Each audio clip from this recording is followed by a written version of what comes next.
He's one of the most intelligent people I've ever been around. He sees something once and memorizes it forever. There's not a lot that guy doesn't get right. I'm really grateful I got the opportunity to be around him.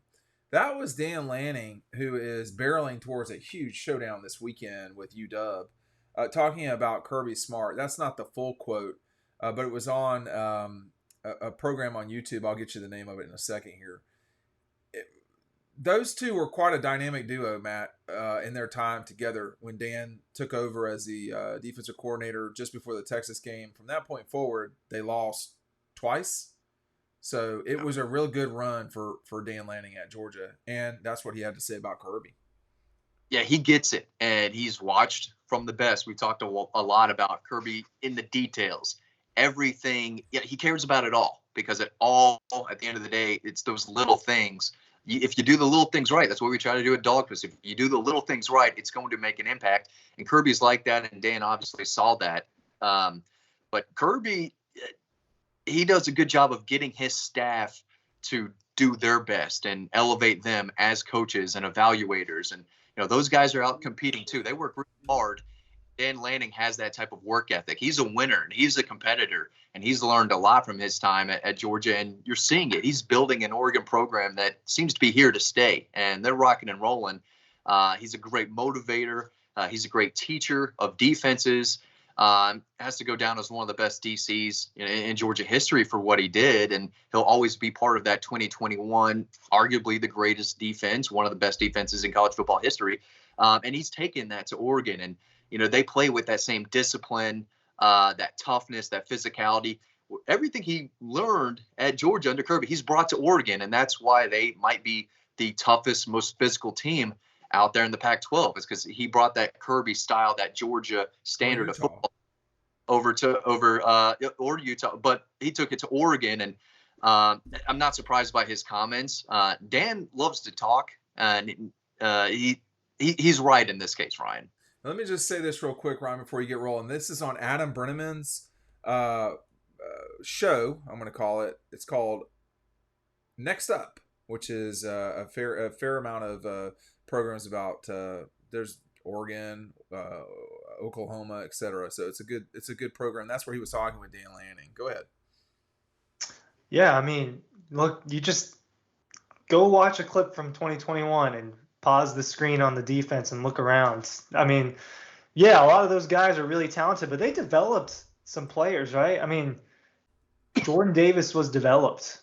Trying to think of some other guys. Channing Tindall was not a household name, ended up being a third-round pick, and that's someone that Lanning obviously worked with a little bit closer than Jordan. But they've it's a machine at Georgia, and I think Glenn Schumann has done a good job in his own right. I mean, don't know that he's had quite the talent level all at once that Lanning did a couple of years back, but it's a machine here, man. I mean, they're working like all these coaches. A lot of coaches are working long hours, but I'm sure they're at the facility really late at night. It's detail oriented, and look, his verbiage is similar to he does like to talk more than Kirby does, but you can tell that he came from like the Kirby Smart style, and it was the same thing when Kirby left Alabama. You could tell he took a lot from Nick Saban. I think we're going to continue to see that over time with these assistant coaches when they get other gigs. I think I don't know when the timeline is for Glenn Schumann, but I imagine he's a head coach at some point. Oh, go ahead, Matt. Don't you think Glenn's going to be one day here near soon? I mean, I know we're talking about Dan, but like these are some. By the way, you're looking at some images of. Are these all from 21? They're not all from 21. The bulk of them are. This is the Missouri game. There was some discussion that he would get a look at the Mizzou job, Dan Lanning, but he obviously he got the Oregon gig first, which I think is a better job. But Matt, I mean, Glenn's going to get his crack too, don't you think? I don't know when. 100%. It could be after this year. Georgia steps up, plays great defense, and wins another national title. He's going to get some calls, and I think he's built for it. I mean, he looks like a future head coach, the way he goes about business, the way he recruits, the way he develops, that fire and that energy that he brings, very similar to Dan Lanning. And I think he would be a great addition to a team, like Georgia Tech, if they were to do something from Brent Key. I think just about most programs, I think, who are not playing to their standard or winning as many games as they'd like, they're probably looking around saying, hey, this Glenn Schumann guy can coach some defense. He can recruit. If he can get himself a fantastic offensive coordinator to run that side of the ball, hey, we have something going here. And it wouldn't surprise me if he made it to the NFL level as well. But I think he'd be a very good college head coach because of his ability to recruit and get his guys. Glenn Schumann doesn't miss much on the trail at all. And I don't see that changing anytime soon. But very similar to Dan Lanning, I think Glenn Schumann could take over a program and elevate it to wherever it is, whatever that program is. But he's going to be a head coach one day. Here's one more thing that Dan said about Kirby on that show. He said, I think Kirby learned a lot from Coach Saban and was able to build off that. This is the important part to me. He took a lot of that footprint and said, okay, we can do this a little bit different and enhance it, Ryan. I think that shows up every day in his program. That's what he did. I mean, that's exactly what Kirby Smart did and has continued to do. Look, history is on the line right now for Georgia, and that starts with Kirby Smart and what he's done for the last 7 years. It really has been incredible. A lot of what we talk about with Georgia is so positive because it has been very, very positive, and they have dominated. And program runner, I mean, not just coach, but just program running. It's different than being an NFL head coach. You're not running a program as much as coaching, a group of professionals. I mean, it's different at the college level, and I think it takes a lot of management. It takes a lot of good management skills to be able to do this job, and Kirby has shown that. And putting guys around him like Dan Lanning and Todd Monken and whoever, that's a big part of the job. And I think you're seeing Lanning already do that at Oregon. I mean, year 2, they look good. Yeah, it looked great. I look just as good in my Eco Poly chair right here, chillaxing, which is something Ryan is very good at as well. This has got a 20-year warranty. It's fully, it's completely made of recycled material. You're going to want to take advantage of this. Now, listen, Thanksgiving, Christmas are coming up. Some of y'all travel. Do you go to your mountain house or your beach house or your lake house? Or in the case of Matt DeBerry, you have all three. This EcoPie is a place for you to check that out. And get brand new premier furniture for outdoors. I use it indoors, frankly, but as you've seen a lot this week. But make sure you're checking out the link down below. 15% off of all orders and free shipping as well. I think the getting back to this, we can enhance this part, Matt. What the never-ending question of college football, or at least our world of college football, is always seemingly centered around Alabama, Georgia, Nick, and Kirby. What do you think Kirby has enhanced that Nick did? Because I think isn't that the question moving forward for college football? Is is Alabama dead? I'm not sure I feel that way quite yet.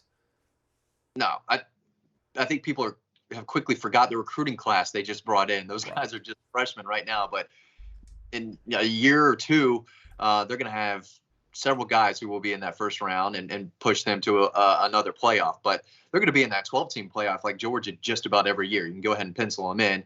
Maybe it's a deal where the hottest team at that time wins it all. But I think in college football, the best team throughout the season is usually the team that wins it at the end. But I cover recruiting, so I know what Kirby has done. I think the biggest thing that he's taken from Nick is to put an excellent staff around you, and his ability to to delegate, say, hey, you're doing this, you're doing this, you're doing this. He's got those guys working, recruiting extremely hard. The standard he holds his players to is the same standard he holds his assistant coaches to. And now he's got his buddies on the staff, but I can tell you, Mike Bobo and Will Muschamp are still working just as hard as they ever have under Kirby Smart. But his attention to detail and the pressure he puts on his guys to recruit and get their top guys, they don't want to settle for plan C. They don't do that at Georgia. They want to get their guys at the top of their board. More often than not, they do that. But he still has that fire and the energy on the sidelines too, where I think Nick is kind of He's a little older now. He still means business there on the sidelines, but he's not jumping as high as he can up in the air when there's a game-winning interception in the national championship like Kirby did. So he still brings that fire and intensity and that youth. I mean, he's not young, but he still kind of plays it and looks like it at time there on the sideline. Hey, let me just say this in closing. I do think that the one thing that happened at Georgia that is different than everywhere else, and there's only a couple of places that have the capability to do what Kirby did at Georgia. Alabama with Nick. Alabama has always been a loaded gun, ready to do what they did with Nick. Georgia has not been that way, and I do think it took. Now, some of us can scream and yell all we want. I've been saying things for a long time about Georgia, but it took Kirby actually showing people which buttons to push and so forth, and which things to do. That's what got them over the top. I don't know that you can replicate that at Kentucky. Where? Kentucky. Well, not Kentucky, but I was going to even go bigger than that. I mean, I think it'd be hard to pull that off at Nebraska, Texas A&M, UCLA, South Auburn. Carolina. I do think there are some places that if you have the right coach, you're going the right way, which is SC, Texas, LSU, Georgia. There's about 10 schools that if you get the right person, you should or will win national championships. I think the problem has been that, for Mark Richt at Georgia, that person was at Alabama almost the entire time. And when that person wasn't there, Urban Meyer was at Florida. They were directly in Mark's way. Georgia can always win and should always win, but it did take Kirby to unlock this thing, in my opinion. He's not the only person that can do it, but he's the one who's fit the best so far. That's why you've got guys like Dan Lanning saying what they've said.